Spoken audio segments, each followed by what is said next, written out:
Law of attraction से वाकई में सारी चीज़ें मैनिफेस्ट की जा सकती है। मैंने मैनिफेस्ट की अपनी गवर्नमेंट जॉब। आज मैं बताने वाली हूँ आपको कि कैसे मैंने किन-किन स्टेप्स को फॉलो किया और मैंने अपना गवर्नमेंट जॉब मैनिफेस्ट किया। जब मैंने अपने जॉब के लिए फॉर्म भरा था, तो उस टाइम मैं लॉ ऑफ अट्रैक्शन फॉलो नहीं कर रही थी, तो मैंने एग्ज़ाम दिया। एग्ज़ाम देके जब मैं घर आई तो मुझे लगा कि हाँ, थोड़ा तो अच्छा गया है, हो जाना चाहिए, लेकिन मैं कन्फर्म नहीं थी। लेकिन उसके कुछ दिनों के बाद मेरी ज़िंदगी में आया लॉ ऑफ अट्रैक्शन, तो मैंने सोचा क्यों ना इसे ट्राई किया जाए।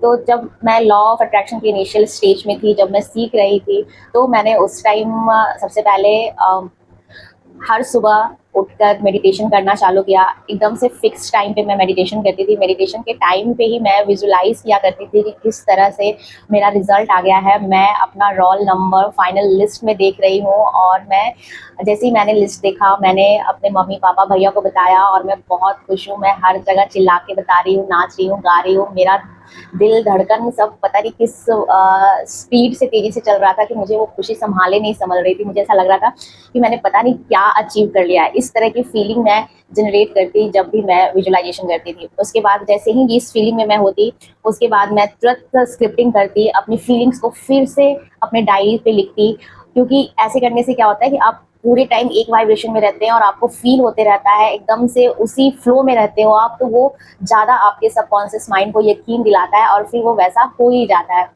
तो फिर मैं विजुअलाइज़ेशन करती, मैं स्क्रिप्टिंग करती और उसके बाद जिससे भी बात करती जॉब से रिलेटेड या कुछ भी, तो मैं उस चीज़ को फ़ील करती कि नहीं, मेरे पास ऑलरेडी है वो चीज़। मैं उसी ज़िंदगी में जी रही हूँ। मेरे पास हर मंथ सैलरी आ रही है, मैं अपने मनपसंद की चीज़ें खरीद पा रही हूँ, मैं अपने मनपसंद की जगह पे घूम पा रही हूँ। वो हर चीज़ जो मैं करना चाहती थी, उन चीज़ों को मैं पूरे टाइम फ़ील किया करती थी।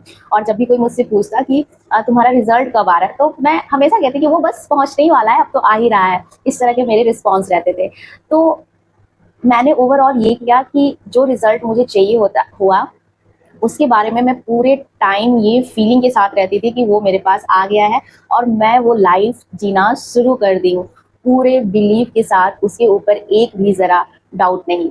बस यही सिंपल सी चीज़ें मैंने की और आज मैं गवर्नमेंट जॉब कर रही हूँ और मैं काफ़ी खुश हूँ और ऐसे ही मैं अपनी हर वो चीज़ें मैनिफेस्ट कर पा रही हूँ जो मैं चाहती हूँ। तो आप भी अगर अपना मैनिफेस्टेशन पूरा करना चाहते हैं, कोई भी जॉब पाना चाहते हैं, अपने रिलेशनशिप ठीक करना चाहते हैं या फाइनेंशियल इंडिपेंडेंस चाहते हैं, तो बस एक ही चीज़ करना है, सुबह का 1 घंटा निकालना है और 1 घंटे के अंदर आप मेडिटेशन करो, आप विजुअलाइज़ेशन करो और स्क्रिप्टिंग लिखो और जिससे भी बात कर रहे हो, उसमें अपनी एनर्जी को बैलेंस रखो, हाई रखो। भले ही सामने वाला कितना भी ये बोल रहा हो कि कॉम्पिटिशन बहुत टफ़ है, इस फ़ील्ड में जाना बहुत टफ़ है, वो फ़ेल हो गया, ये फ़ेल हो गया। आप एक बाउंड्री बना लो कि उस जो आपकी एक बाउंड्री है कि आपकी मेंटल पीस पर, आपके सेल्फ बिलीफ पर कोई हमला ना कर सके। आप एक बाउंड्री बना लो, उसके अंदर वो आ ही नहीं सकता। आप सामने वाले की बातें सुन लो, ठीक है, उसे बुरा लग सकता है, लेकिन उसको वहीं पे इग्नोर करते जाओ। ऐसा करने से आपका सेल्फ बिलीफ जो है अपने ऊपर, अपने अफ़र्मेशंस के ऊपर, अपने विजुअलाइज़ेशन के ऊपर, स्क्रिप्टिंग के ऊपर, वो कहीं से नहीं डगमगाएगी।